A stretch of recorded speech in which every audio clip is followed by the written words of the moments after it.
March 3rd, 1910, 2:47 a.m. Mile 92, Rogers Pass, British Columbia. Engineer Frank MacDonald feels the steam pressure gauge climb past 180 pounds. Behind him, fireman Tom Chen shovels anthracite into the firebox with mechanical precision, feeding the beast. Outside the cab windows, nothing exists except white. Not falling snow, not even blizzard, just white, so absolute it erases the concept of space itself.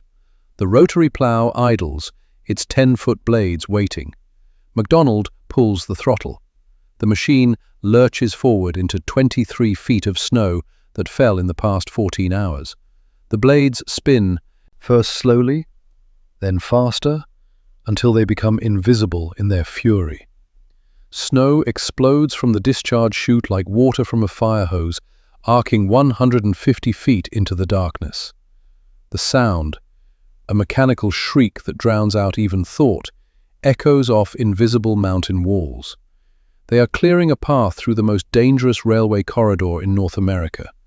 And this is just another Tuesday night. Rogers Pass sits at 4,534 feet above sea level, threading through the Selkirk Mountains, where Pacific moisture slams into vertical rock. The result is not weather, it's warfare. Annual snowfall averages 40 feet, in exceptional winters, 60. But these numbers fail to capture the violence. Snow doesn't fall here. It attacks. 90-mile-per-hour winds drive it horizontally. Temperatures plummet to 40 below. Avalanches sweep down slopes with the force of artillery, capable of snapping 100-year-old trees like kindling.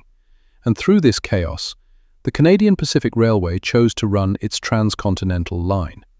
The decision seemed insane in 1881, when surveyor Major A.B. Rogers first identified the pass as the railway's route through the Selkirks.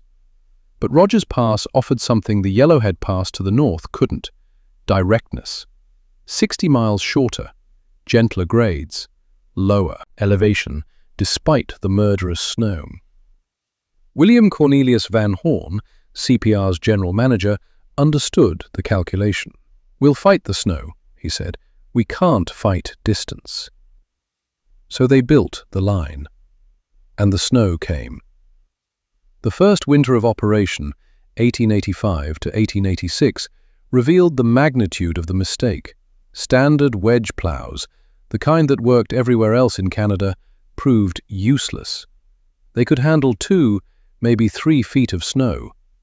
Rogers Pass regularly buried the tracks under 15, 20, 30 feet in a single storm.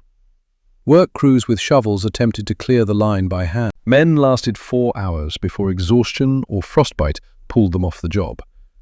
The railway calculated it would take 300 men working around the clock to keep a single mile clear during peak winter. CPR had 885 miles to maintain. Rotary plows existed, barely. A dentist named J.W. Elliott had patented a design in 1869, essentially a giant fan blade mounted on a locomotive chassis. A handful operated on lines in Iowa and Minnesota, clearing light prairie snow. But nobody had tried to use one in conditions like Rogers Pass. Van Horn ordered 3, custom-built, massive. They arrived in November 1886. The CPR rotary plows weren't machines, they were declarations of war. Each unit weighed 90 tons, heavier than most locomotives of the era. The cutting wheel measured 10 feet in diameter, ringed with replaceable steel blades that could chew through snow compressed to ice hardness. Behind the wheel, a steam engine generated 500 horsepower, driving the blades at 150 revolutions per minute. 2 locomotives pushed from behind, adding their power to force the plow forward. In heavy snow, a 3rd locomotive joined, sometimes a 4th. The discharge chute could pivot 360 degrees, controlled by the plow operator from a cramped cabin behind the cutting wheel. Aim wrong, and you buried the very track you were trying to clear. Aim right, and snow flew clear of the right-of-way entirely, creating walls 30 feet high on either side. Operating the plow required 4 men: the plow engineer, who controlled the cutting wheel and discharge chute, the plow fireman, who fed the steam boiler, and the engineers and firemen on the pushing locomotives. They worked in shifts, 4 hours on, 8 hours off, because longer shifts killed, not metaphorically. The noise exceeded human tolerance. The vibration shattered teeth. The temperature in the plow cabin, despite the nearby firebox, rarely rose above freezing, because wind screamed through gaps around the cutting wheel. Frostbite was routine. Hearing loss? Permanent. Men volunteered anyway. The pay was triple standard railway wages, and there was something else.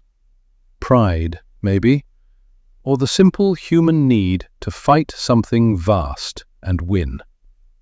By 1890, Rotary Plow operations at Rogers Pass had developed their own brutal rhythm.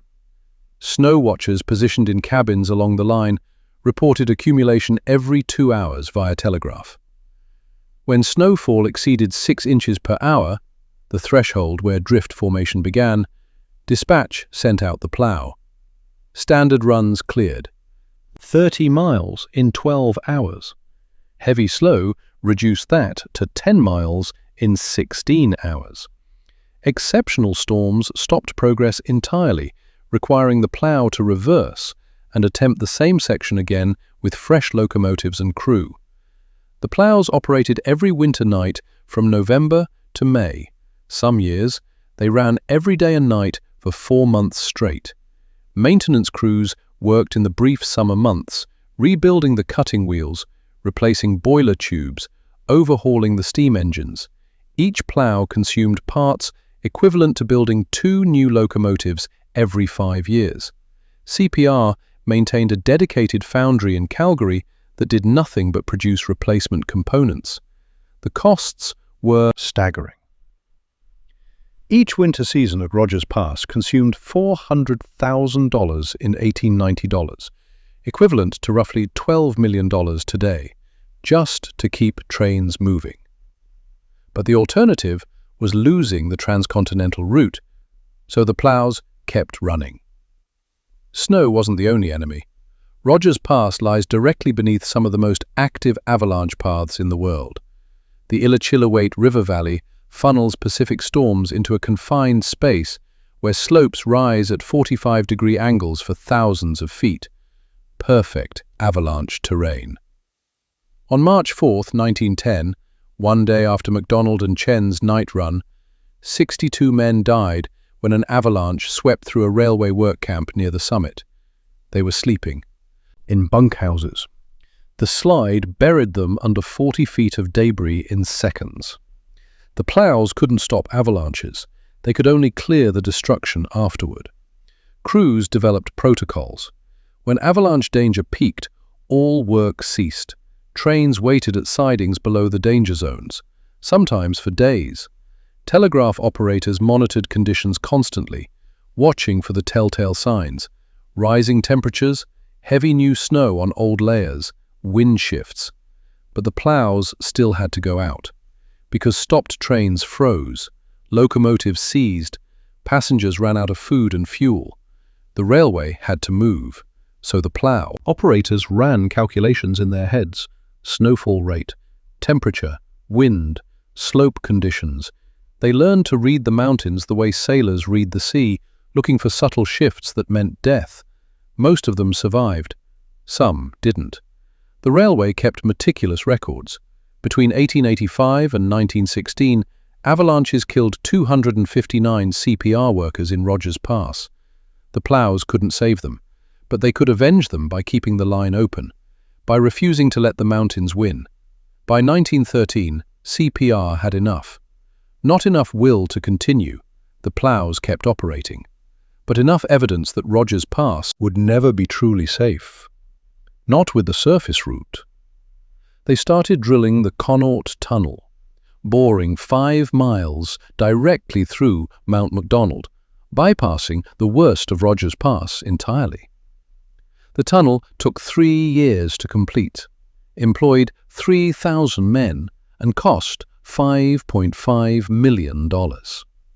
It opened December 9, 1916. The Rotary Plows didn't stop. The surface line remained as a backup route, and the plows kept it clear. But the urgency diminished. The nightly battles became occasional skirmishes. Then, in 1959, the Trans-Canada Highway came through Rogers Pass, requiring winter maintenance. The plows found new purpose clearing highway, avalanche debris, and railway access roads. They operated into the 1990s, over a century of service. The last steam-powered rotary at Rogers Pass, number 400074, made its final run in January 1992. CPR donated it to a museum in Revelstoke, where it sits today, blades still sharp, boiler cold. Stand at Rogers Pass now, and the evidence remains. Snow sheds, massive wooden structures built to deflect avalanches, still line sections of the old surface track.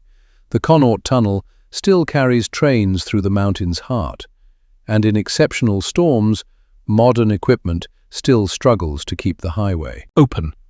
But the rotary plows are gone, replaced by more efficient machines, quieter, safer, less spectacular. The men who operated them are nearly all dead now. The last plow engineer, James Mitchell, passed in 2009 at age 94. He spent 43 winters in Rogers Pass, clearing snow. Asked once what it was like, he said, "Loud, cold, necessary." That was the truth of it. The plows weren't beautiful or elegant, they were necessary.